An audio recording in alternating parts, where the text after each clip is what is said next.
In late 2024, the battle rap world buzzed with anticipation. A matchup between Hitman Holla and Mook was in the works, a clash that promised to be more than just another battle. This was history in the making. Mook represented battle rap's golden era.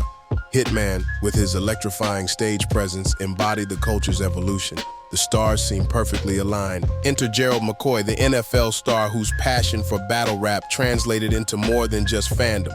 McCoy wasn't content to watch from the sidelines. He wanted to invest in the culture. His financial backing promised to elevate this battle beyond the usual scope, potentially breaking battle rap into mainstream consciousness. For Hitman, this wasn't just another payday. It was a chance to cement his legacy. The turning point came when McCoy, exercising due diligence, sought a second opinion from Verb. On paper, this made sense. Verb was not just another battle rapper. He was Hitman's brother-in-arms, fellow St. Louis legend, someone who had fought alongside Hitman to put their city on the battle rap map. But what transpired in that conversation would shatter a 20-year brotherhood. According to Hitman, Verb didn't just offer business advice, he actively undermined him. In Hitman's view, Verb questioned his character, raised doubts about his reliability, and painted him as a financial risk. The betrayal cut deep. Here was someone who knew his struggles, who had shared stages with him, seemingly trying to sabotage what could have been a career-defining moment. Verb tells a different story. In his version, he merely provided honest insights about battle rap's business realities. His warnings about potential pitfalls were meant to protect McCoy's investment, not harm Hitman. But in the highly charged world of battle rap, where loyalty is currency, even well-intentioned advice can be seen as betrayal.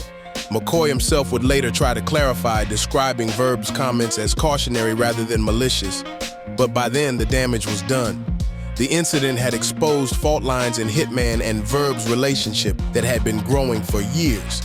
Hitman's response was calculated and comprehensive. He began systematically isolating Verb from the battle rap community. Anyone associated with Verb found themselves excluded from opportunities. Even appearing in Verb's social media spaces could result in professional consequences. The power shift became evident when Dope Boss, once a daily presence in Verb's spaces, transitioned to become Hitman's trusted manager. Her organizational skills and support capabilities, previously an asset to Verb's camp, now strengthened Hitman's position. What began as a business dispute has evolved into one of battle rap's most volatile conflicts. Verb's approach became increasingly contradictory. Positioning himself as a civilian, he made legal threats to MTV and VH1 while also calling for street justice. Hitman's responses showed equal complexity. His offer of $20,000 to anyone who could prove he snitched during his home invasion case demonstrated his determination to protect his street credibility.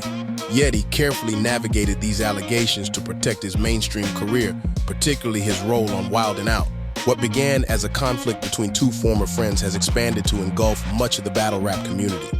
Geechee Gotti, known for his strategic use of personal angles, seized upon the situation, incorporating the growing tension into his approach against Hitman. The involvement of Byron Blake, known in the community as the dude from jail, added another layer of complexity. Blake's own grievances with Hitman stem from an earlier incident where he felt betrayed after his release from prison, having been a dedicated Hitman Holla fan who later felt discarded. The battle rap community found itself forced to choose sides, with long-standing relationships tested by conflicting loyalties. Even industry power players couldn't remain neutral. Beasley, co-owner of URL and typically reserved in personal disputes, felt compelled to weigh in, his subtle support of Hitman's position carrying significant weight in the community. Both Hitman and Verb began wielding their shared history as weapons. Their once celebrated 20-year friendship transformed into a source of ammunition, with each man using intimate knowledge against the other. The revelation that Verb possessed certain recordings, coupled with Hitman's cryptic references to a 2018 incident, suggested that both men had been preparing for this fallout even during their years as allies, gathering leverage while publicly maintaining their brotherhood. This saga has become more than a personal beef.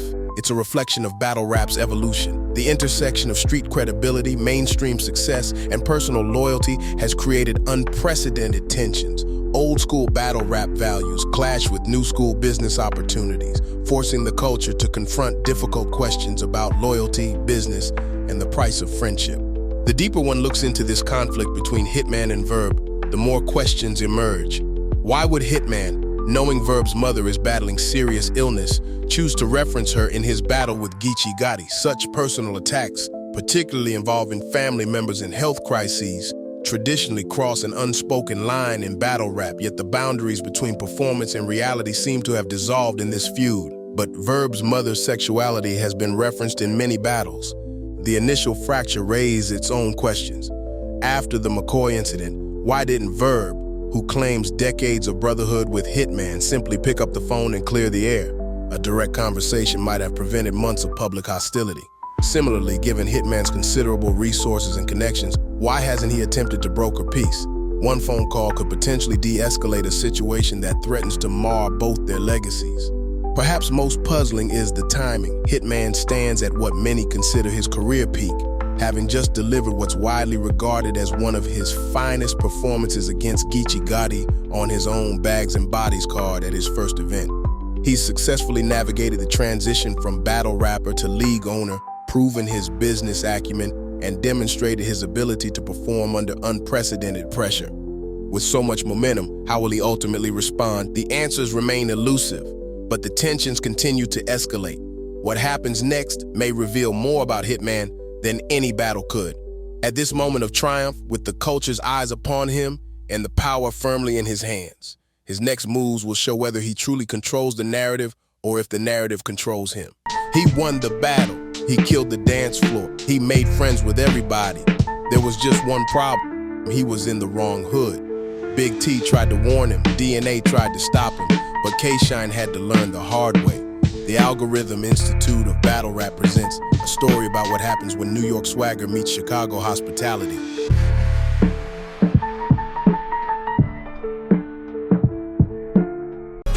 Hey, it's the Algorithm Institute where the stories are told. From the battle rap culture, speaking facts that we know. It's the Algorithm Institute. Go like and subscribe if you digging the content that we provide. If you listen to us, you ain't hearing no lies. We better than the mother bloggers all combined. It's the Algorithm Institute of Battle Rap. Tap in and subscribe so we can keep cooking. It's the Algorithm Institute of Battle Rap. Each subscription is a vote for more quality content, more epic stories, and a stronger community.